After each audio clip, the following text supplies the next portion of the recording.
The second thing is UBI is going to cost about $2.5 trillion a year. But that money doesn't disappear. It gets spent in the local economies, fix a car, pay for babysitting, or who knows what. It winds up going to daycares, going to car repairs, going to who knows what. Buy a new TV so that you can be entertained while you're at home, so you don't have to go out and spend money as much. And some people will spend money.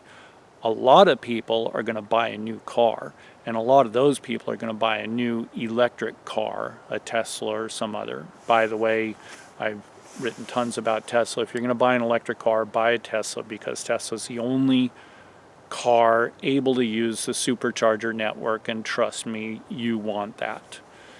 All right, so anyway, back to UBI. Okay, so we got the $3 trillion in cash that isn't being reported. We have the 2.5, call it, trillion that is spent on UBI. But there was a study in Kenya where, wages are really tiny, so the monthly wage was like $2 or some silly thing. And so for very little money, they were able to give everyone in a couple of neighboring villages, I believe it was, a monthly minimum wage. Not enough to live on, but enough to help them elevate their lives. What did people do? They worked harder, and it enabled them to do entrepreneurial things. They did all kinds of things, and what they found was that every dollar spent wound up being roughly $2.7 worth of increased commerce, because you spend the money, like let's say here in America, I spend the money on my car to install shock absorbers. Well, then the company that did the shock absorber installation, they make some money. The company that made the shocks, they make some money. And then each of them have to buy new parts and new stuff. And so there's commerce that goes around. And so the 2.5 trillion, I'm just going to round it, call it, winds up being roughly, a little less maybe, but roughly $7.5 trillion worth of increased commerce. If you add to that 3 trillion cash under table, or 2.5 of it, because once you don't have to report, you don't mind earning the extra money. So now all of a sudden we're up to $10 trillion increase in GDP. Not exactly technically, because GDP means certain things, but it's an increase in commerce and income. And so there's 10 trillion. And then a lot of people, like I said, are going to buy new cars. Well, that means I'm going to pay for that car over a period of maybe 5 or 6 years. I could buy a Tesla. I have a 2007 Dodge Durango with a transmission going out, and I'm heading out on a cross-country tour, and my transmission might break. I could instead, with UBI, buy a brand new Tesla and use the UBI to make the payments. That means that I'm going to commit to spending money for 6 years' time, let's say. And so that's going to increase GDP, because that car gets built and sold this year. It gets financed. That's not part of GDP, but the construction and sale of the car is.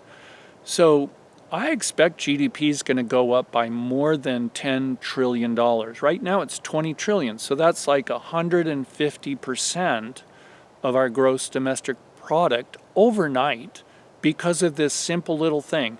And what does it do? It puts $1,000 a month into the hands of me and everyone else. I can be more entrepreneurial on that. I don't have to worry about starving. I'd give up my food stamps. I get $500 a month food stamps for me and the 2 kids. I'd gladly give that up in order to avoid reporting, because then I can do more work and earn more money without risking losing the benefit.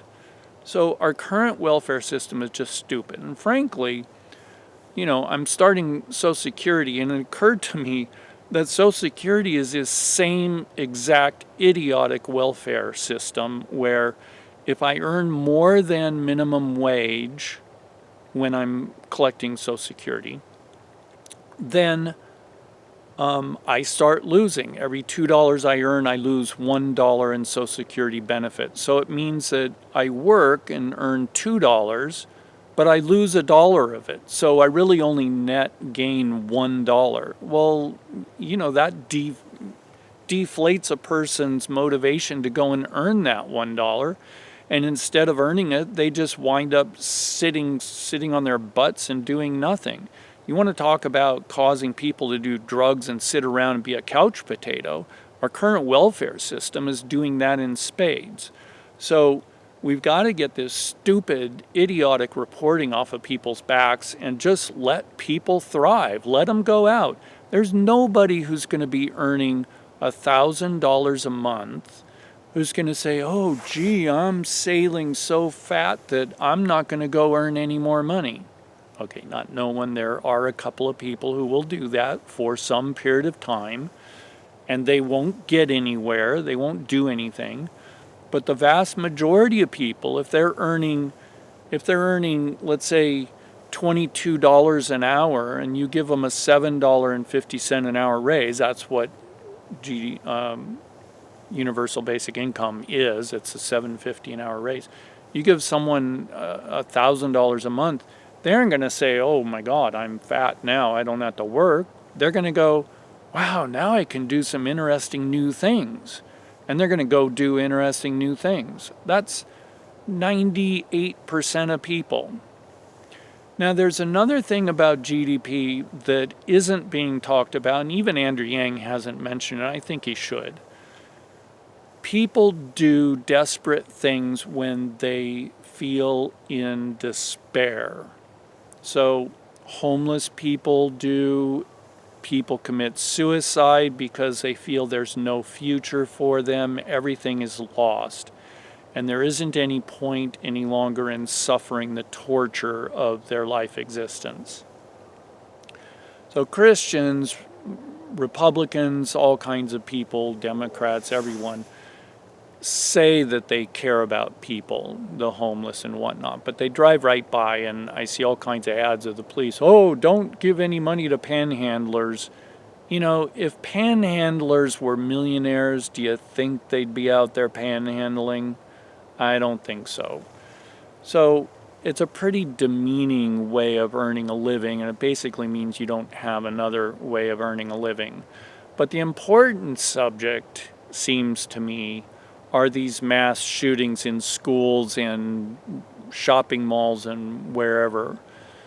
Because these are really awful things, and the people that do it, my God, they have to just feel like their life is over, and so it just doesn't matter what they do.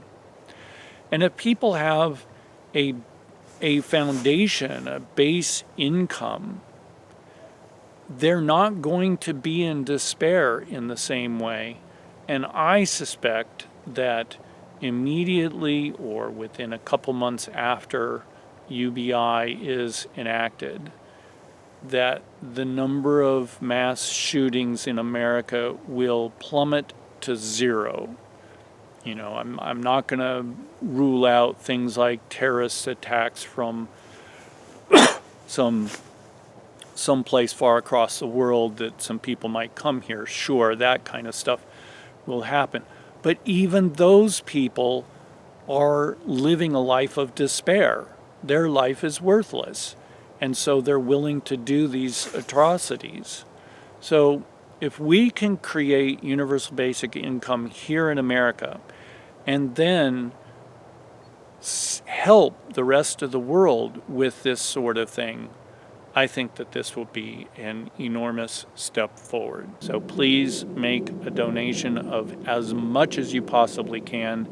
If you were planning on donating next quarter and there's any way you can donate that today or tomorrow instead of next quarter, please do it that way, because next quarter earnings aren't going to get reported before Iowa, New Hampshire, South Carolina votes. Those votes take place February 3rd for Iowa. So fourth quarter is going to make it. The rest of the first quarter isn't going to make it. Thank you very much. Have a great New Year's. Talk to you soon.